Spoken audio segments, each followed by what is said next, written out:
we have when trials heavy and sudden fall upon us.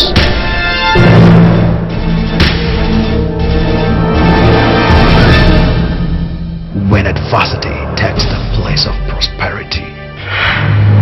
When friends who rejoice with us in our sunshine deserts us.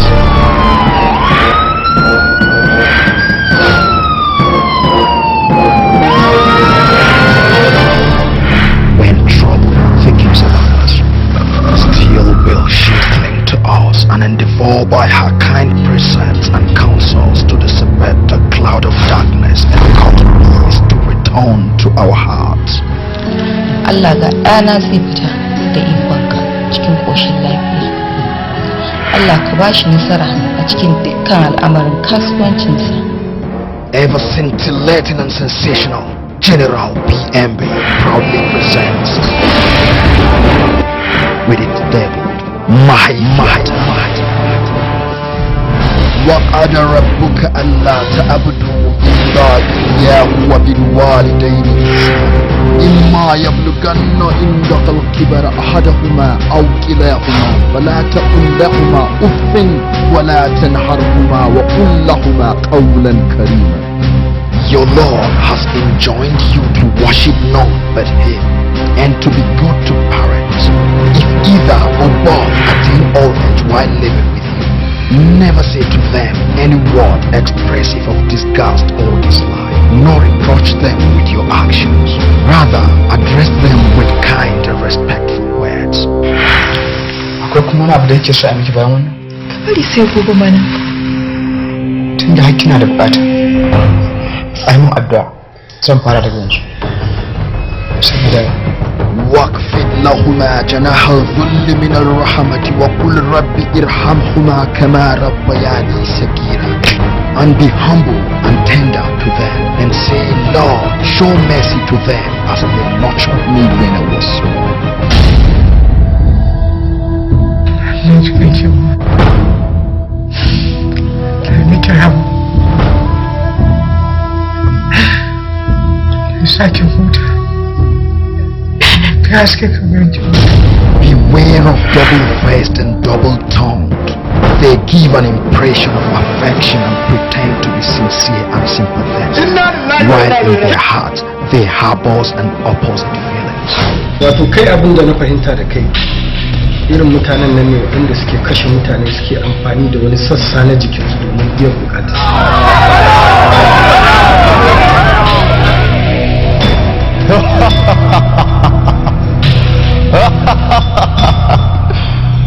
Ya haƙuri ma. Wannan wahalar ƙarshen ta don gobe yanzu mun yaɗa shi. Yanka? Ko da za a yanka ni, na tabbatar babu kai a ciki. Ni da kaina zan kwantar da ke yanka kin.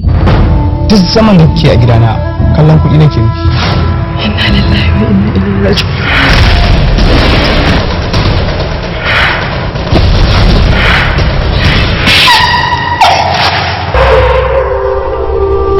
Mahaifiyata, most emotional tearjerker ever.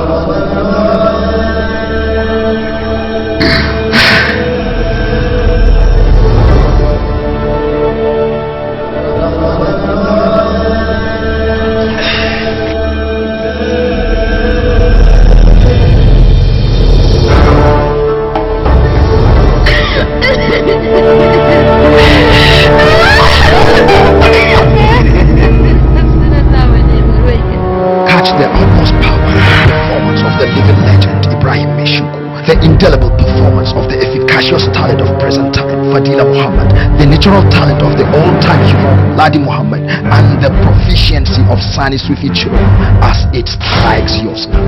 Mahaifiyata, executive producer Yakubu Yahya, producer Abubakar Hassan, story and screenplay by the most talented writer of present time Yakub M. Kubo, concept and directions Mohammed Bello, General B.M.B.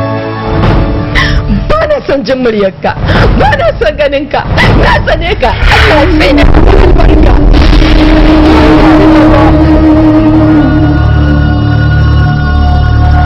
And Allah hears everything and knows everything.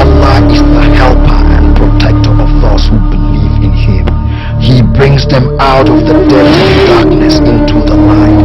As for the different givers, they have ta'ud as their God, who drags them out of light into the depths of